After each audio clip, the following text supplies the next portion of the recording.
A reflexão do dia. Na reflexão, nessa reflexão do dia de hoje, eu quero meditar com vocês nessa reflexão do dia acerca da palavra de Deus, da meditação das Escrituras, mas também do estudo mais sério das Escrituras. Um grande perigo que existe dentro do estudo das Escrituras é o chamado anacronismo. Aliás, dentro de qualquer estudo, né? Seria você pegar um fato ou uma situação histórica e querer aplicar da mesma forma em outro tempo histórico. Por exemplo, é o que fazem muito hoje em relação às Escrituras, mas fazem isso também em relação a diversos outros fatos, né? Quando você olha para alguns discursos, falam assim, os homens da Bíblia, os homens do Novo Testamento e do Antigo Testamento, eles eram muito machistas, eles eram muito violentos, eles não davam voz e vez à mulher. E as pessoas não olham o contexto cultural, socioeconômico, o contexto político, geográfico, o contexto da tradição daquela época, todas as situações e circunstâncias. E olha com as lentes, ou seja, olha com a visão que nós temos hoje do homem contemporâneo e aplica a mesma análise que nós temos hoje para tempos de 1000 anos, 1500 anos, 2000, 3000, 4000 anos atrás.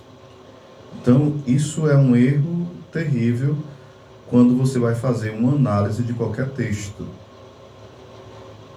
Tanto você querer aplicar aquele texto de antes para hoje,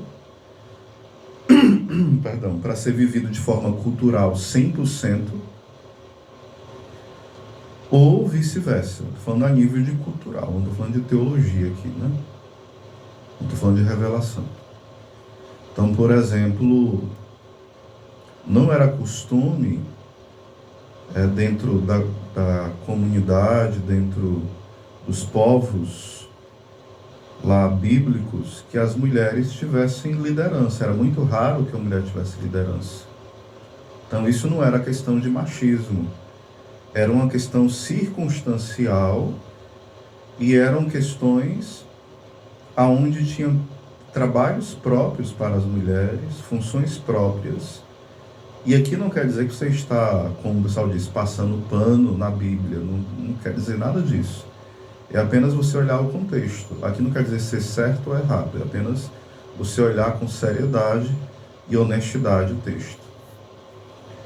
Acontece muito que dentro da teologia da libertação, dos modernistas, né, dos liberais, dos progressistas, eles começam a ler a Bíblia e querem usar a Bíblia de qualquer modo, interpretar a Bíblia de forma muito pessoal. Fazem a mesma coisa que, infelizmente, muitos dos nossos queridos irmãos protestantes fazem. Pegam um texto, pegam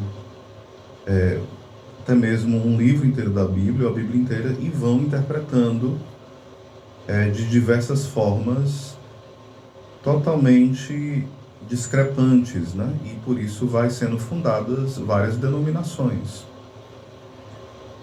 E por isso há discordâncias enormes entre essas denominações. E tem acontecido muito isso também dentro do seio da Santa Igreja Católica. Muitas pseudos e falsas, vamos dizer assim, teologias que querem confrontar o magistério da igreja e querem criticar o magistério e querem dizer que o magistério da igreja é opressor, começam a criar vários tipos de teologias que querem colocar a questão do número de pessoas acima da autoridade da hierarquia. Vamos juntar várias pessoas, o conjunto de leigos é o povo que manda, como se fosse a igreja uma grande democracia. Então, esse é um grande erro que se tem quando se vai ler as Escrituras, esse anacronismo, e também, como eu já falei em outros vídeos aqui, também comentários aqui na rádio, você lê a Escritura para confirmar suas paixões desordenadas, as suas ideologias, as suas opiniões e os seus achismos, né? Por exemplo, há pessoas que querem usar a própria Bíblia para dizer que é possível aprovar o aborto. Querem usar a Bíblia para dizer que é possível a aprovação de várias práticas sexuais desordenadas, que é possível várias práticas de permissões até mesmo de uso de drogas, e querem usar a Escritura para isso. Dizer que é possível a poligamia, a pessoa ter várias pessoas dentro de uma relação, ou seja, é o que hoje modernamente estão chamando de poliamor, né? Um homem ter várias mulheres, ou vice-versa. Então tudo isso a pessoa quer usar a Bíblia como um instrumento das suas desordens. Então, como católico, nós não podemos fazer isso. Existe o magistério da igreja, e é ele que interpreta, porque foi Cristo que deu essa autoridade para a igreja. Nós não podemos interpretar o nosso bel prazer. Nós devemos respeitar as pessoas, mas as ideias que saem de forma confusas, ideológicas, bagunçadas e até às vezes maliciosas e malignas, nós não podemos concordar. Devemos confrontar, denunciá-las e, de fato, desmascarar. São Paulo fala o seguinte: denunciai abertamente as obras das trevas. Não tenhais cumplicidade com as obras das trevas. Ou seja, nós não podemos de modo algum ter cumplicidade com o mal, cumplicidade com as obras da carne. Nós precisamos combater aquilo que não vem de Deus. Então, quando a gente vai querendo se conformar ao mundo, não, antes isso era pecado, agora o pecado virou uma coisa boa. E usando a Bíblia em favor disso. Quando tem alguma coisa que não me agrada, eu digo, não, isso aqui foi um erro, foi o escritor que era exagerado, foi o escritor que cochilou aqui, foi um erro do copista, foi a comunidade mais tardia, não foi os apóstolos. Então isso é um erro terrível, porque muitas vezes nós vamos tentando colocar a nossa opinião acima daquilo que Jesus coloca, acima daquilo que a igreja ensina.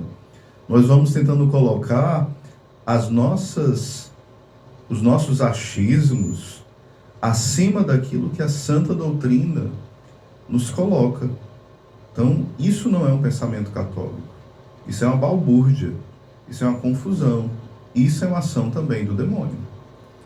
Então, tenhamos cuidado, porque muitas vezes nós fazemos como o demônio fez com Jesus no deserto, apresentando as Escrituras de uma forma deturpada, querendo achar que estava conseguindo ali, né, enganar Jesus.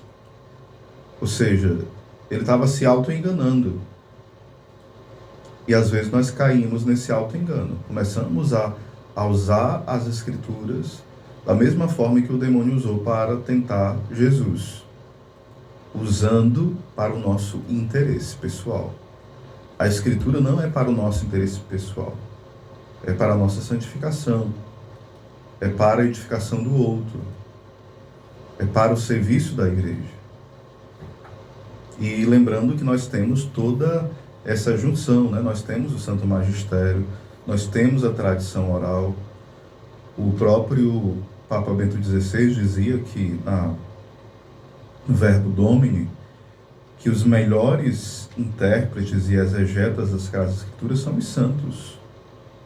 Então, queremos entender as Sagradas Escrituras, olhemos para a vida dos santos. Olhemos como eles interpretaram e como eles viveram. Então, essa é a nossa reflexão de hoje, para que a gente não se mergulhe nessa confusão que existe hoje. Você vai para uma pregação, é uma coisa, vai para, às vezes, dependendo de uma situação, se não for uma homilia fiel, é uma homilia assim meio confusa, você, meu Deus, o que é o certo? É aquilo que o catecismo apresenta, é aquilo que os santos apresentam. Se o sacerdote apresentar aquilo que a igreja sempre ensinou, siga.